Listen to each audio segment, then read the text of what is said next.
Hai guys, balik lagi sama Mimin. Kali ini kita bakal lanjutin alur cerita Mikail lagi. Bagi yang belum lihat part sebelumnya, bisa cek link playlist yang ada di deskripsi. Link traktiran kopi juga ada di situ ya. Langsung aja ke ceritanya. Part kemarin berakhir, di mana Mikail pun diangkat menjadi hero yang baru setelah ia berhasil mengungkapkan rencana jahat Uskup Kilian yang bersekongkol dengan iblis. Dan scene pun lalu berpindah, di mana Mikail dan yang lain sedang berkumpul sambil bersantai. Mereka sepertinya merayakan pengangkatan Mikail sebagai seorang hero. Leon pun lalu memberikan selamat kepada Mikail, karena tujuannya untuk menjadi hero telah terwujud. Namun, Mikail yang mendengar itu pun membalasnya dengan biasa saja. Sontak, Leon pun menjadi kebingungan melihat respon Mikail. Leon pun bertanya, bukankah Mikail harusnya senang karena telah menjadi hero? Kok biasa aja? Mikail yang mendengar itu pun berkata bahwa dia memang senang menjadi hero. Dia pun lalu bergumam bahwa dia senang karena telah menyelesaikan tahap pertama dari tujuannya. Tetapi ia tidak boleh terlalu bersantai-santai karena para iblis yang mengancam dunia masih berkeliaran dengan bebas. Menjadi hero hanyalah permulaan baginya untuk menggapai sesuatu yang lebih besar.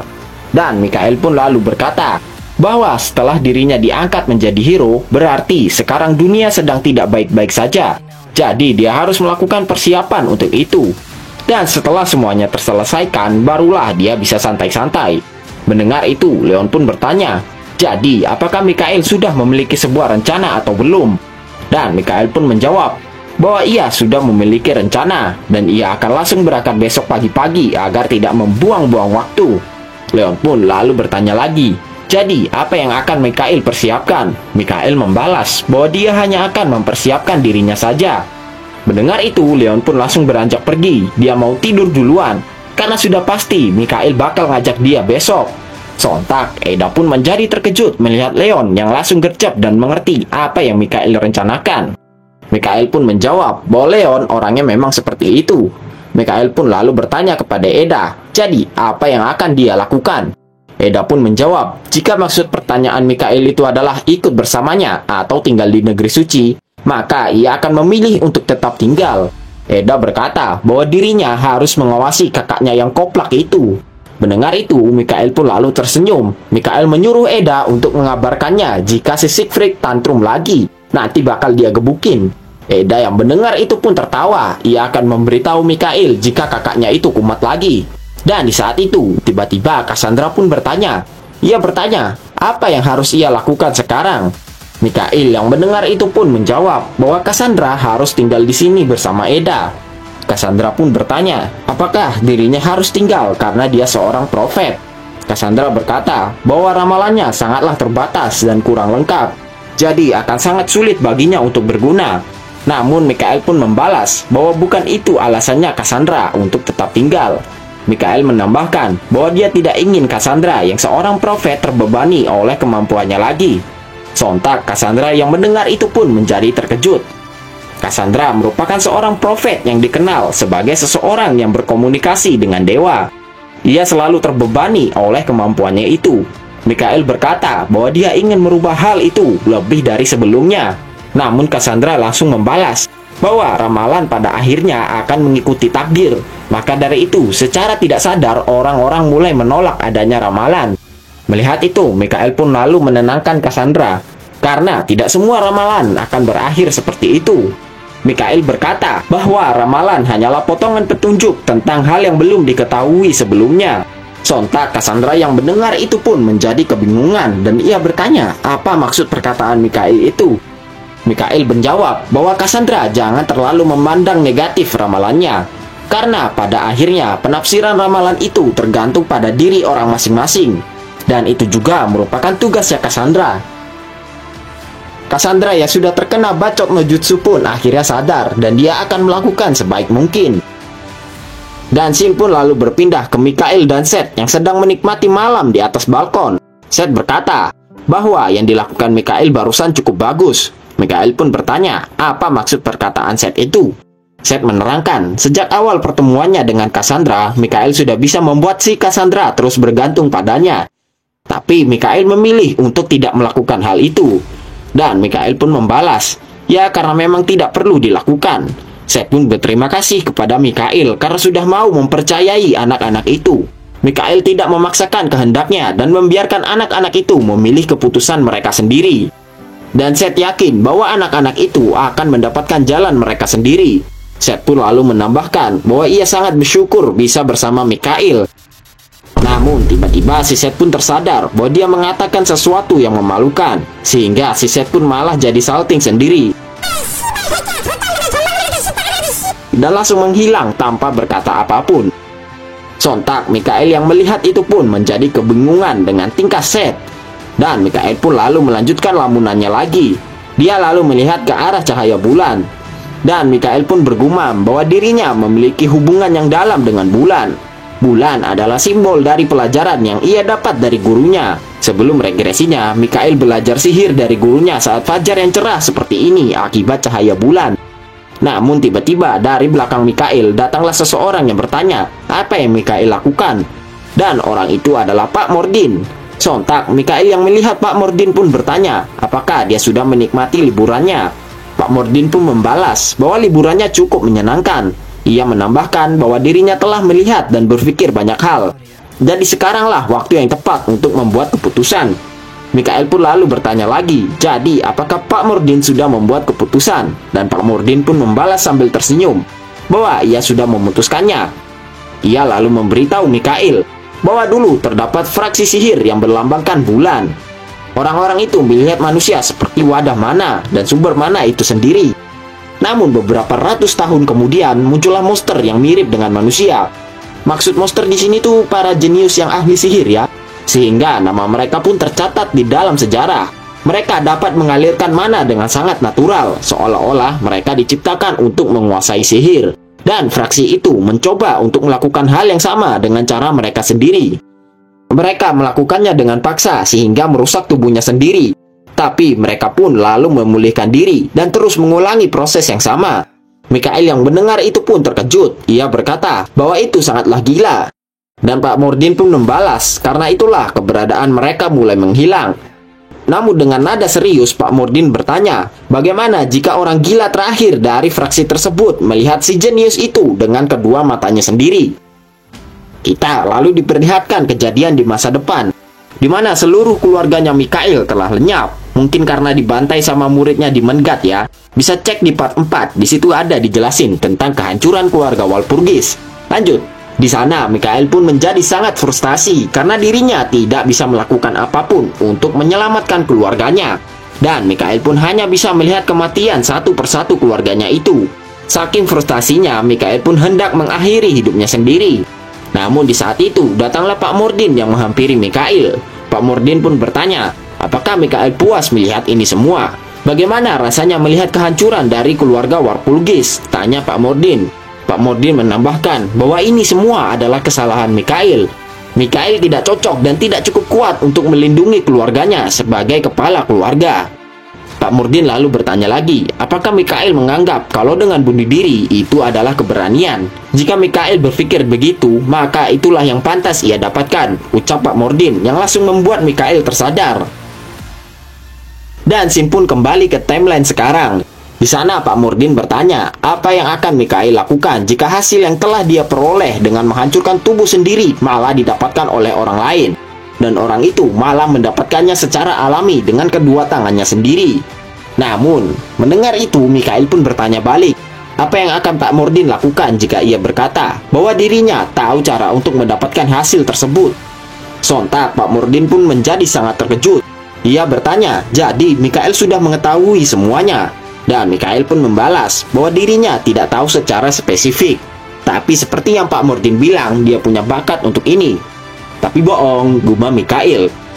Mikhail pun menambahkan bahwa dirinya tidak hanya diberkahi dengan tubuh yang kuat, tapi ia juga diberkahi dengan pikiran yang jenius. Mikhail menambahkan bahwa dirinya sudah mengetahui bagaimana tubuhnya dapat menerima mana dengan mudah, dan kenapa tubuhnya bisa mengedarkan mana dalam jumlah yang besar.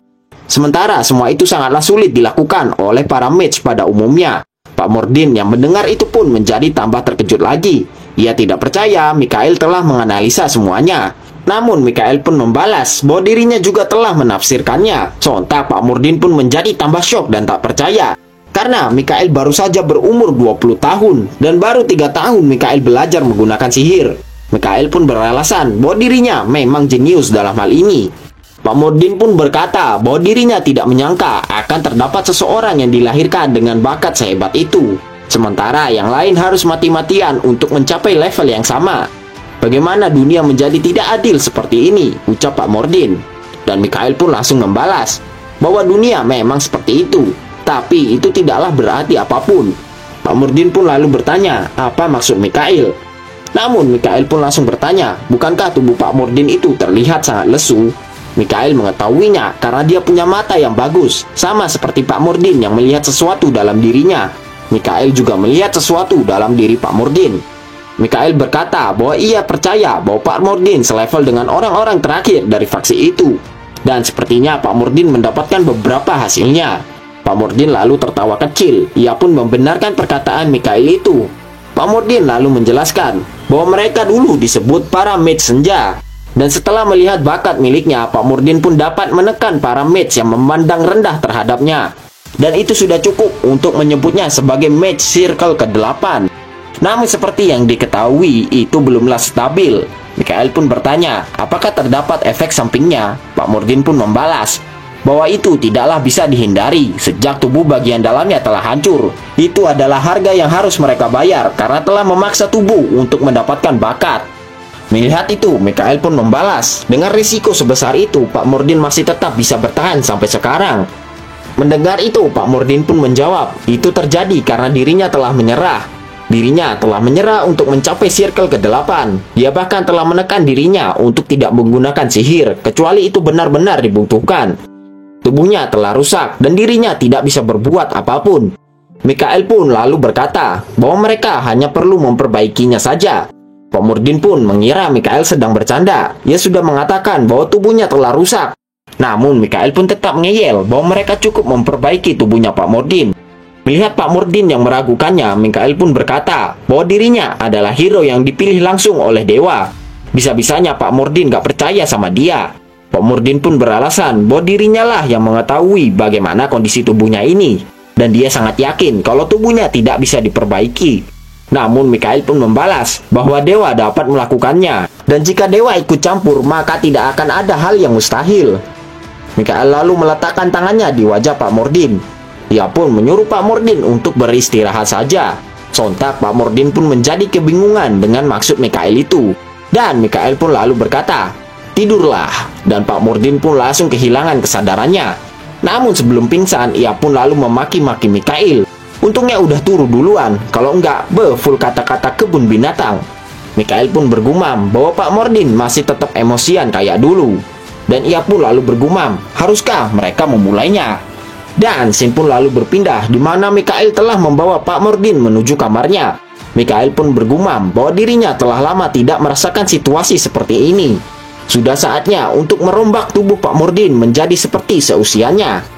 Tapi tiba-tiba muncullah Seth yang tidak mempercayai perkataan Mikhail itu.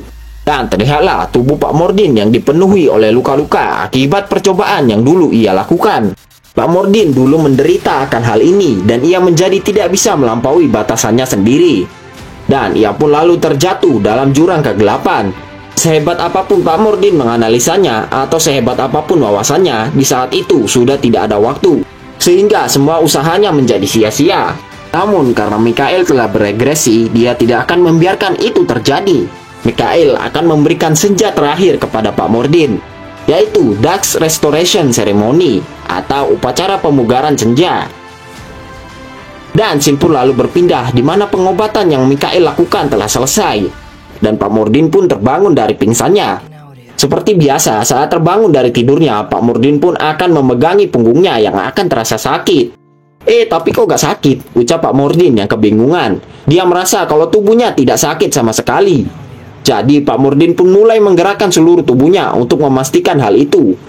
Dan setelah gerak ke sana kemari, Pak Mordin merasakan bahwa tubuhnya yang sekarang terasa jauh lebih ringan. Dia pun menjadi kebingungan bagaimana tubuhnya bisa menjadi seperti ini. Dan ia pun lalu teringat sesuatu. Lalu ia akan mengecek sirkulasi mana miliknya. Namun tiba-tiba terdengarlah suara Mikhail yang menyuruh Pak Mordin untuk berhenti. Dan Pak Murdin pun langsung mengalihkan perhatiannya kepada Mikhail yang tengah duduk di sampingnya. Pak Murdin pun lalu bertanya, apakah Mikhail yang telah melakukan ini semua? Ya iyalah, memang siapa lagi, ucap Mikhail. Tapi Mikhail menyuruh Pak Murdin untuk jangan bertingkah dulu, karena dia belum pulih sepenuhnya. Dan Mikhail pun lalu melemparkan sebuah benda ke arah Pak Murdin. Mikhail menyuruh Pak Murdin untuk meminum obat itu setiap hari dan melakukan metode latihan yang benar. Pak Murdin pun bertanya, obat apaan ini? Mikhail pun tersenyum dan dia berkata bahwa obat itu adalah ekstrak dari pohon dunia. Sontak Pak Murdin yang mendengar itu pun menjadi sangat terkejut. Dia tidak mengira kalau obat ini terbuat dari pohon dunia. Kontol! Pak Murdin pun lalu bertanya lagi, mengapa Mikhail mau memberikannya barang seberharga ini? Padahal Mikhail bisa saja menjualnya dan mendapatkan banyak duit. Mikhail pun membalas, jika itu untuk mengobati Mage Circle ke-8, maka dia rela melakukannya. Pak Murdin yang mendengar itu pun lalu menjawab sambil lesu. Dia berkata bahwa dirinya kurang berbakat.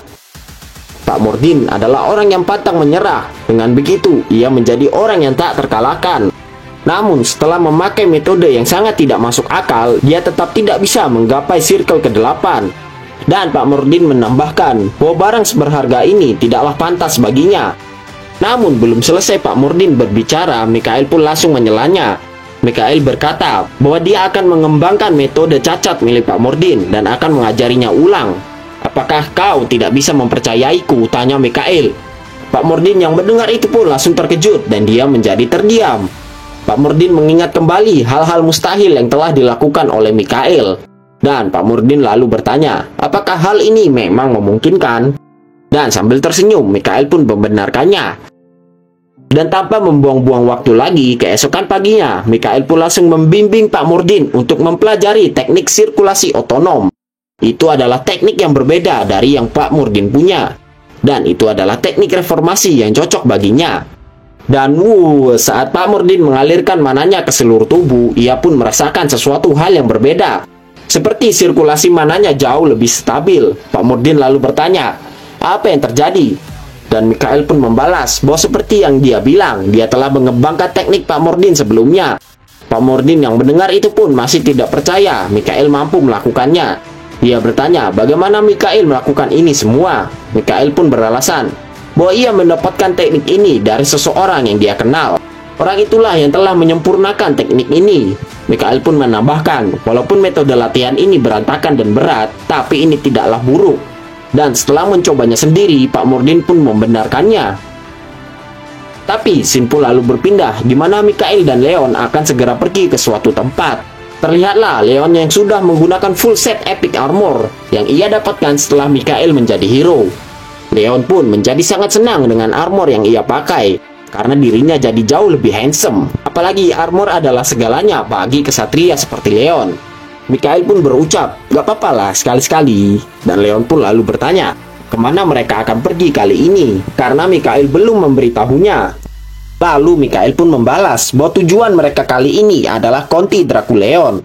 Leon yang mendengar itu pun sempat terdiam. Dan dia lalu bertanya, apakah tempat yang dimaksud Mikhail itu adalah wilayah yang tak pernah tidur? Dan Mikhail pun membenarkannya. Leon yang mendengar itu pun lagi dan lagi terdiam. Dan secara tiba-tiba Leon pun lalu berteriak. Dia mengeluh kepada Dewa Hekau karena hero yang dia pilih telah membuat jalan ke kuburannya sendiri. Dan Leon pun menjadi tantrum sendiri akibat itu, karena dia nggak mau ke tempat yang dibilang Mikhail.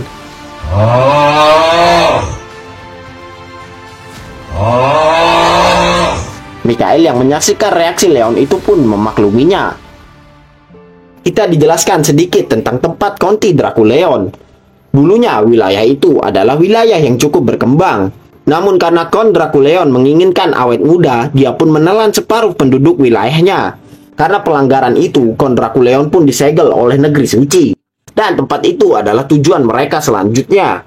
Leon pun bertanya kepada Mikhail, kenapa juga mereka harus pergi ke tempat itu? Mikhail pun menjelaskan, alasan pertamanya adalah di wilayah tersebut terdapat makam yang seperti di tempatnya Leon. Dan Leon pun mengerti kalau mereka ke sana akan meraid dungeon.